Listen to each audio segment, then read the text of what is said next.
Hi అండి. నమస్తే. Today my lunch ఇన్‌స్టాగ్రామ్‌లో వైరల్ అవుతున్న మ్యాంగో పచ్చడండి. అలాగే వైట్ రైస్, చపాతీ, చామదుంపలు, ములక్కాడ, కోడిగుడ్డు కర్రీ. ముందుగా గుడ్లు అలాగే చామదుంపలు పెనంలో వేసుకుంటున్నానండి. అవి ఉడకడానికి తగినన్ని వాటర్ వేశాను.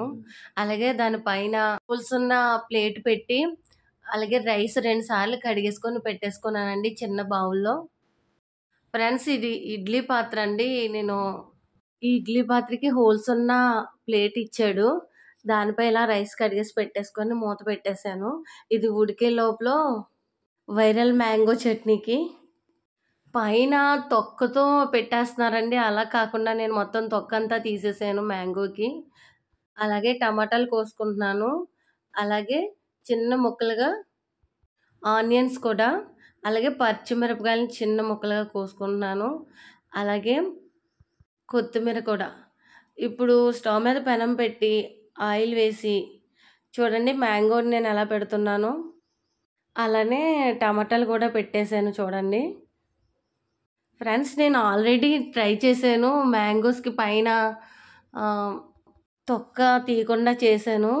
ఏమైందంటే ఇప్పుడు టమాటాకి ఎలా వస్తుందో అలా రాలేదన్నమాట తొక్క ఈ మ్యాంగోకి. అందుకే ఇలాగా మ్యాంగో తొక్కంతా చెక్కేసాను. ఇలా ఈజీగా ఉంది ఫ్రెండ్స్. ఇప్పుడైతే వీటన్నిటిని మిక్సీ జార్‌లోకి తీసుకొని మిక్సీ పట్టేసుకోవాలి ఫ్రెండ్స్. మెత్తగా కొంచెం వాటర్ వేసుకొని మిక్సీ పట్టేసుకోవాలి. మిక్సీ పట్టేసిన తర్వాత అదే బౌల్లోకి అర స్పూన్ కారం, అలాగే టేస్ట్‌కి సరిపడా సాల్టు, ఆనియన్స్, పచ్చిమిరపకాయలు, కొత్తిమీర ఇవి వేసుకొని చక్కగా కలిపేసుకొని పక్కన ఉంచుకోవాలన్నమాట. అంతేనండి. మ్యాంగో పచ్చడి బాగా వైరల్ అయింది కదా ఇన్‌స్టాగ్రామ్‌లో. ఇవి ఇలాగా ఒక గంట పాటు పక్కన ఉంచుకున్న తర్వాత రైస్ చూపిస్తున్నాను చూడండి ఫ్రెండ్స్. రైస్ అయిపోయింది.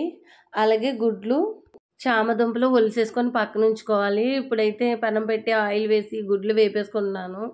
ఇప్పుడు ఇదే పెనంలోకి పచ్చిమిరపకాయలు, అలాగే అల్లం, వెల్లుల్లిపాయ, ఆనియన్, టమాటా పేస్టు వేసుకొని వేయించుకుంటున్నాను ఫ్రెండ్స్. అలాగే ఇందులోకి ఒక 2 ములక్కాడలు చిన్న ముక్కలుగా కోసుకొని వేయించుకోవాలి. ఈ ములక్కాడ ముక్కలు ఇందులో వేగుతున్నప్పుడే 1 స్పూన్ గరం మసాలా, అలాగే 1 స్పూన్ కారం, అలాగే టేస్ట్‌కి సరిపడా సాల్ట్ వేసి చక్కగా వేయించుకోవాలి. ఈ ఆనియన్ పేస్ట్‌లో ములక్కాడలు ఉడుకుతున్నప్పుడే వాటర్ వేసుకోవాలి ఫ్రెండ్స్. తర్వాత పులుపు వేసుకోవాలి. వాటర్‌లో కొంచెం సేపు ఉడికిన తర్వాత పులుపు వేసుకోవాలి. పులుపు వేసిన తర్వాత ఈ గుడ్లు, అలాగే చామదుంపలు వేసి బాగా ఉడకనివ్వాలి. ఈ చామదుంపల పులుసు అంతా కూడా బాగా ఉడికిన తర్వాత దగ్గర పడిన తర్వాత కట్టేసుకోవాలి ఫ్రెండ్స్. అలాగే నేను చపాతీ రెడీ చేసేస్తున్నాను. స్టవ్ మీద దోస పెనం వేసుకొని పెనం హీట్ అయిన తర్వాత చపాతీని వేసుకొని చక్కగా కాల్చేసుకోవాలి 2 వైపులా. టోటల్‌గా ఈ వంట మొత్తం ఒక గంటలో చేసుకున్నాను ఫ్రెండ్స్ నేను. వంట అంతా రెడీ అయిపోయింది. ఈ మ్యాంగో అండ్ టమాటా చట్నీ చపాతీలోకి చాలా బాగుందండి. రైస్‌లోకి పెద్దగా బాలేదు.